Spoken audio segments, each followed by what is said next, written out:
Ever sold something you owned, maybe an old bike or perhaps some shares, for more than you actually paid for it? Yeah. That difference, that profit.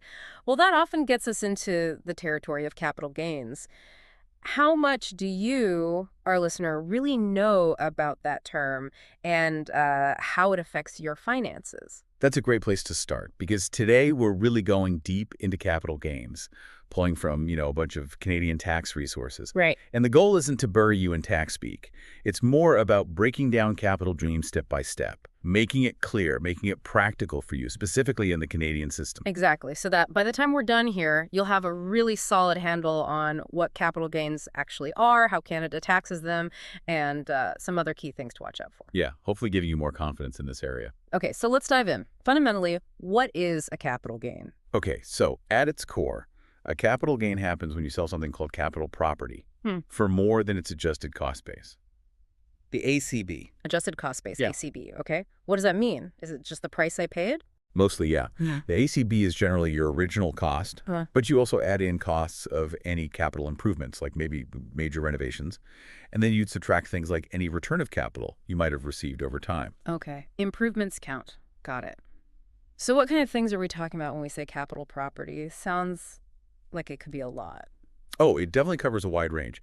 Our sources list quite a few examples. Mm. Think about shares in companies, public ones, small private ones, Right. land and buildings. That's a big one. Yeah. Includes your own home, your principal residence, rental properties, business buildings, Mm-hmm. also marketable securities, bonds, mutual funds.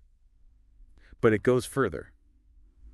Even intangible stuff. Intangible, like what? Things like goodwill in a business, Hmm. customer lists, trademarks, licenses, even options to buy shares, or your interest in a partnership.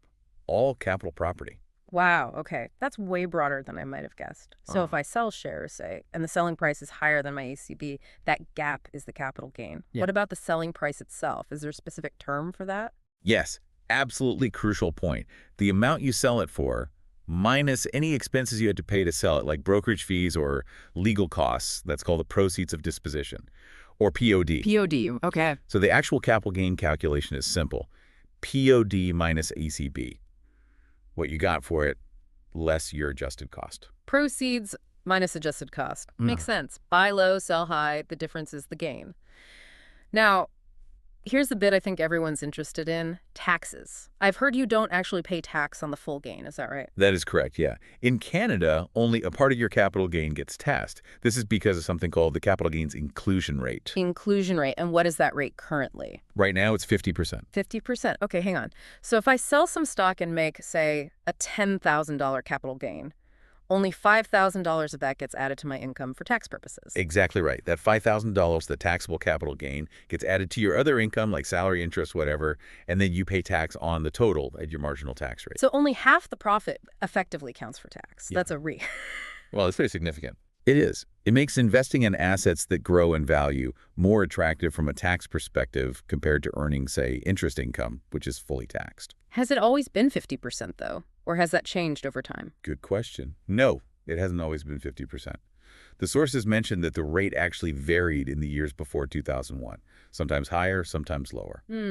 Interesting. So tax rules can definitely change. Something to keep an eye on. Always. Now, you mentioned different types of capital property earlier. Shares, buildings. Do the tax rules treat them all the same? Or are there special cases? Ah, yeah, I was wondering about that. There definitely are special rules. Let's talk about a couple. First, there's something called personal use property, or PUP. PUP. Okay. This is stuff you own mainly for your own enjoyment. Think furniture, your personal car, maybe some jewelry or art you have at home. Okay, so like if I sell my old sofa online for a bit more than I vaguely remember paying, that's a capital gain on PUP. Technically, yes, any profit is a capital gain. But here's the key thing with PUP. Yeah. If you sell it at a loss, the capital loss is generally not deductible against other income or gains. Ah, okay, so profits are potentially taxable, but losses don't help me out. Usually, yes. Right. But there's an exception within PUP for something called listed personal property, LPP. LPP, listed personal property. Sounds specific. What's that? It's a special category of PUP. Things often considered collectibles, like works of art, rare books or manuscripts, stamps, coins. Okay, collectible. So what's different about losses on LPP? Unlike regular PUP losses, capital losses on LPP can be deducted. But, and this is a big, but only against capital gains you've made from selling other LPP. Ah, okay. So I can't use a loss on my stamp collection to reduce tax on my stock gains. Exactly. LPP losses only offset LPP gains. And there are rules about carrying them forward too. That thing's generally up to 10 years. Got it. Okay, that's useful. Now, what about the biggest asset for many Canadians, their home? Is that treated differently? Absolutely. This is a really important one. Your principal residence gets very special treatment. Usually any capital gain you make when you sell your principal residence is completely exempt from tax. Completely exempt. That's huge. It is. It's called the principal residence exemption. It's a major benefit for homeowners here. Wow. It's such a significant area, actually, that our sources even mention there's a specific e-lesson just on this topic. That tells you there are definitely details and rules to understand. Yeah, sounds like it could be its own deep dive another time. Could be, for sure. Okay, so principal residence is often tax-free. What about property that isn't my home, like a rental property I own or maybe equipment my business uses? Right, so when you sell what's called depreciable capital property, things like rental buildings, machinery, equipment that you claim capital cost allowance or CCA on, it gets a bit more complicated. CCA. Right, the deduction for wear and tear. How does that complicate things? Well, when you sell it, you don't just look at the capital gain. You compare the selling price to something called the undepreciated capital cost, the UCC. That's the original cost minus the CCA you've claimed over the years. Okay, UCC. If you sell it for more than the UCC, but less than the original cost, you might have what's called recapture. Basically, the government takes back some of those CCA deductions you claimed, adding it to your income. Recapture. So I have to add back those past deductions as income. That's the idea. On the flip side, if you sell it for less than the UCC and it's the last asset in that particular class, you might have a terminal loss, which is deductible. Okay, recapture or terminal loss. But what if I sell it for more than I even originally paid for it? Good question. In that case, you could have both. You could have recapture up to the original cost and a capital gain on the amount above the original cost. Wow, okay, so depreciable property needs careful calculation. Definitely. Now, another area with special rules is investing in small businesses. Right, you mentioned shares earlier. What if they are shares in a small Canadian company? If those shares qualify as shares of a qualified small business corporation, or QSBC, QSBC. then any capital gain you make on selling them might be eligible for the lifetime capital gains deduction, the LCGD. Lifetime capital gains deduction, that sounds very beneficial. It absolutely can be. Yeah. There's a lifetime limit, which gets indexed to inflation. For 2023. It was over $970,000, meaning you could potentially have almost $1 million in capital gains from selling qualifying shares completely tax-free over your lifetime. That's incredible. A huge incentive for entrepreneurs or investors in small businesses. It really is. But there are strict conditions, of course.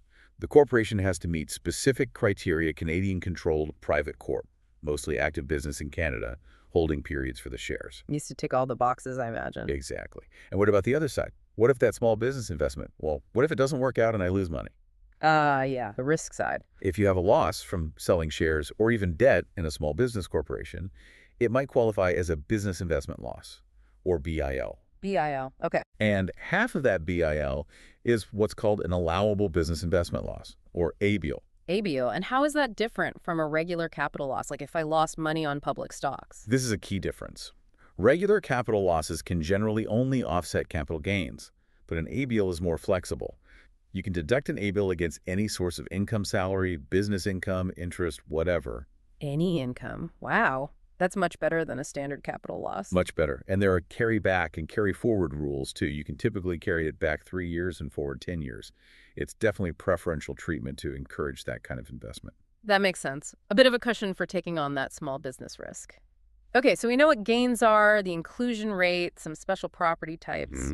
How does this all come together on my tax return? Right. So as we said, that taxable portion, the 50%, gets added into your net income calculation for the year. Just lumped in with everything else, salary, etc. Pretty much. It becomes part of the total income figure that determines your overall taxable income. And then your marginal tax rates are applied to that total. So a large capital gain could push you into a higher tax bracket for that year. Right. Affects the overall picture. And where do I actually report these transactions? You report all your capital gains and losses on Schedule 3 of the T1 General Income Tax Return. That's the dedicated form for tracking these. Schedule 3. Got it. Now, what if? What if I sell something, like maybe a property, but I don't get all the money up front? Say the buyer pays me over 5 years. Do I report the whole gain in year one? Ah, good scenario. In cases like that, where you don't receive all the proceeds of disposition in the year's sale, you might be able to claim a capital gains reserve. Of reserve? How does that work? It essentially lets you defer reporting part of the capital gain. Yeah. You calculate the portion of the gain related to the proceeds you haven't received yet, and you can deduct a reasonable amount as a reserve in the current year. Then in the following years, as you receive those payments, you bring that reserve amount back into your income. It helps match the tax liability with the cash flow. That sounds very practical. Spreads the tax hit out. Exactly. But there are limits on how long you can claim a reserve, usually a maximum of 5 years for most properties. Okay. Are there any sort of red flags or special rules if I'm selling something to, say, my spouse or my kids? Non-arm's length, I think it's called? Yes, absolutely. Non-arm's length transactions, those between related people, have specific rules. Mm. The tax system wants to prevent people from, artificially creating losses or shifting gains around just to save tax. Right. So, for example, if you sell property to a related person for less than fair market value, you might still be deemed to have received fair market value proceeds for calculating your gain. And if you sell property at a loss to a related person, that loss might be denied or restricted. So you can't just sell your losing stocks to your spouse to claim the loss. Generally, no. There are stop-loss rules to prevent that kind of thing. Also, the ACB for the person buying it might be affected. It's definitely an area where you need to be careful. Makes sense. Integrity of the system. Now, what about situations where I haven't actually sold anything, but the CRA treats it like I did? I think I've heard of that. Yes, that's called a deemed disposition. It means you're considered to have sold a property at its fair market value, even if no actual sale occurred. When would that happen? Several situations can trigger it. A big one is a change in use of property. Like if you stop renting out a property and start using it personally, or vice versa, that change in use can trigger a deemed sale. Changing how I use it. Wow. Yep. Another major trigger is emigration. If you cease to be a resident of Canada for tax purposes, you're generally deemed to have disposed of most of your capital property at fair market value right before you leave. The so-called departure tax. Exactly. And death also triggers a deemed disposition of capital property at fair market value immediately before death. These events can all result in capital gains tax becoming payable. Okay. Deemed dispositions are definitely something to be aware of. Any other ways to potentially defer gains? Maybe if I sell a business asset and buy a new one? Yes, there are replacement property rules. If, for example, your business property is destroyed or expropriated, or even if you voluntarily sell a business property and reinvest the proceeds in a similar replacement property within a certain time frame, Okay. you might be able to elect to defer the capital gain or the recapture. It helps businesses maintain operations without a huge immediate tax hit when replacing essential assets. That seems fair. Helps with reinvestment. Now, one last concept connection maybe. I sometimes hear about integration with dividends and corporate tax. Does capital gains fit into that somehow? It connects indirectly. Integration is this complex principle aiming to make sure that income earned in a corporation and paid out as dividends is taxed roughly the same overall as if an individual earned it directly. Right, trying to be neutral. Exactly. But because capital gains have that 50% inclusion rate, which is different from how dividends are taxed with their gross-up and credit system, it creates a difference. It means earning income as a capital gain inside or outside a corporation isn't perfectly integrated in the same way as other income types. It's just one of the complexities in how different income sources interact with the corporate and personal tax systems. Okay, so the different treatment of capital gains affects that overall balance. And Yeah. what if I own property outside Canada, or I'm not Canadian, but sell property here? International aspects. Definitely important. Tax treaties between Canada and other countries play a huge role here. How so? They determine which country gets the primary right to tax the capital gain to avoid double taxation. The rules can depend on where the property is located, where you reside, and the specifics of that particular treaty. It can get complicated fast. Yeah, sounds like professional advice is key there. Okay, wow. We have definitely covered a lot of ground. Capital gains are clearly more nuanced than just profit equals tax. They really are. But hopefully breaking it down helps. To quickly recap the big things, capital gain is profit from selling capital property, calculated as proceeds minus adjusted cost base. Right. POD minus ACB. Only 50% of that gain is currently taxable in Canada. The inclusion rate. And the specific rules can really vary depending on the type of property personal use, listed personal property, your principal residence, depreciable property, quantified small business shares. Each has its own twists. Exactly. Yeah. Plus, you need to know about deemed dispositions, reserves, non-arm's length rules. It's a lot, but crucial if you own assets. Absolutely. So for you listening, think about your own situation. Do you own investments? Property other than your home? Have you sold anything recently? Understanding these rules is really key. And like we said, especially for larger transactions, getting professional advice is always smart. Definitely. And maybe a final thought to take away. When you're planning future investments, start thinking about the potential capital gains down the line. Knowing these rules now can genuinely help you make smarter financial choices. Well said. It's about being informed. Thanks for diving deep into capital gains with us. Yeah, thanks for listening. And maybe next time, we could tackle that principal residence exemption in detail. Or perhaps the lifetime capital gains deduction. Lots more to explore. Remember, understanding this stuff is a journey, so keep learning. Until our next deep dive.